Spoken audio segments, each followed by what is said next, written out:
Kita sama-sama tahu kan kondisi yang real ya, secara nyata itu bagaimana kondisi Indonesia. Kita sudah tahu siapa KPU, bagaimana Bawaslu, bagaimana MK, bagaimana rezim, bagaimana Jokowi bersama kroni-kroninya, bersama menteri-menterinya. Nah, saran saya, himbauan saya yang satu pikiran ya, yang nonton video ini, terus kawal MK. Di antara bukan keputusasaan, di antara ketidakpercayaan dan harapan itu, pokoknya kita terus saja berjuang, kawal MK. Ya, semoga Allah tetap, kan Allah yang membolak-balik hati. Kita doakan mudah-mudahan seluruh hakim-hakim di MK itu nanti pada endingnya, karena mereka juga manusia biasa, mereka punya anak, punya istri, punya orang tua, mereka pasti juga punya hati nurani, mereka pasti juga paham bahwa setelah hidup ini ada kehidupan lain di akhirat. Mudah-mudahan para hakim pasti paham itu. Nah, sehingga endingnya nanti memutuskan yang terbaik ya, berdasarkan ketakutan dan ketaatannya kepada Allah.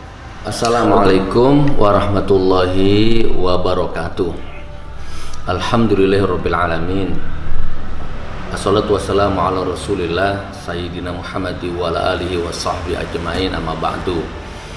Sahabat, teman, saudaraku, jamaah yang dimuliakan Allah. Pertanyaan yang sekarang lagi ada di benak semua rakyat Indonesia adalah bagaimana akhirnya nanti hasil keputusannya, gonjang-ganjingnya perpolitikan di Indonesia ini. Kira-kira nanti yang menang siapa? Gimana keputusannya? Bagaimana kedepannya? Ini yang sekarang lagi diam-diam menjadi pertanyaan hampir seluruh rakyat Indonesia. Dan itu juga yang sering ditanyakan ke saya ya, di warung, di manapun ketemu orang pasti nanya ke saya itu, ya bagus kabarnya, ya baca kabarnya, begini-begini. Oke. Jadi gini saudaraku ya, teman-teman, sahabat, rakyat semuanya, khususnya yang satu pikiran dengan saya, kan begitu ya. Yang tidak satu pikiran ya nggak usah nonton, atau mungkin ya terserah lah, Anda next video ini nggak masalah. Jadi video ini hanya khusus yang satu pikiran dengan saya. Jadi gini rakyat, saudaraku semua,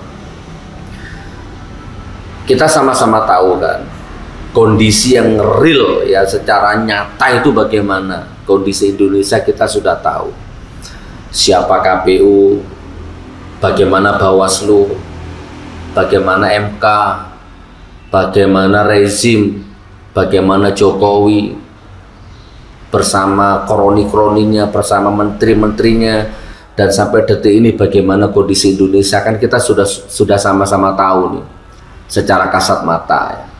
Bagaimana kecurangannya, bagaimana kedolimannya, bagaimana kemunafikannya, bagaimana kedustaannya ya.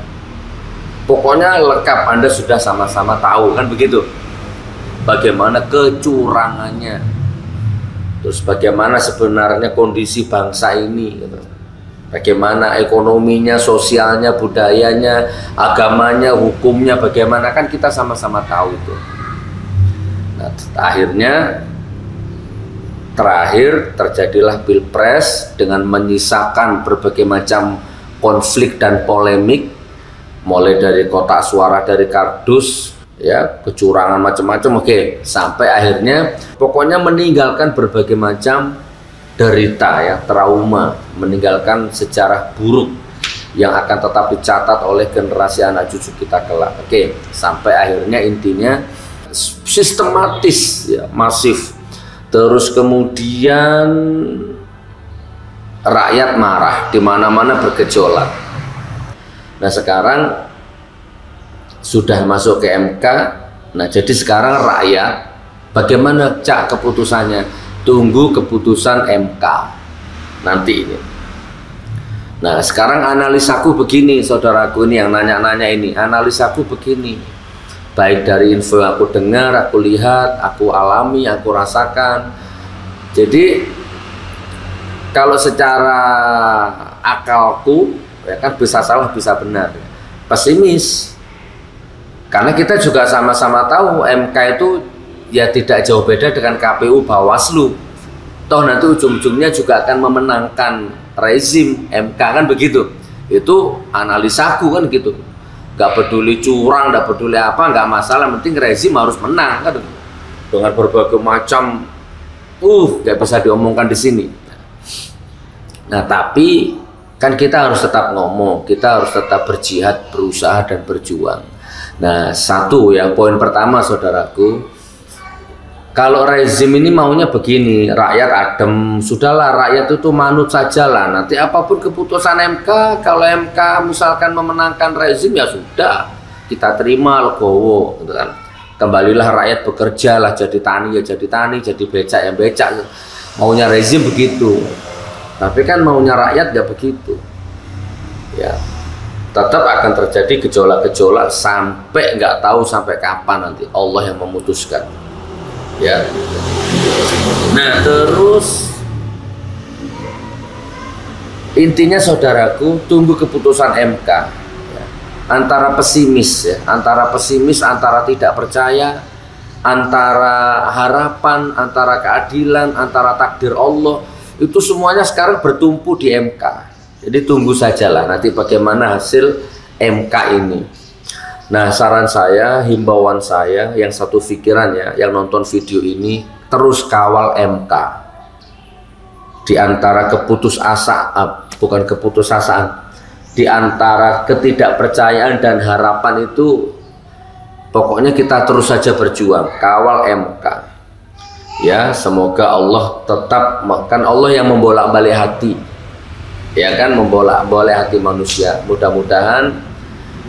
Bahkan gini loh saudaraku, justru kalau saya jadi presiden ya, kalau saya jadi rezim, kayaknya juga menderita dan mengenaskan kalau dimenangkan ya, jadi presiden, jadi pemimpin yang tidak dicintai rakyatnya, tidak disukai rakyatnya, kan juga malah menderita batin dan mengenaskan.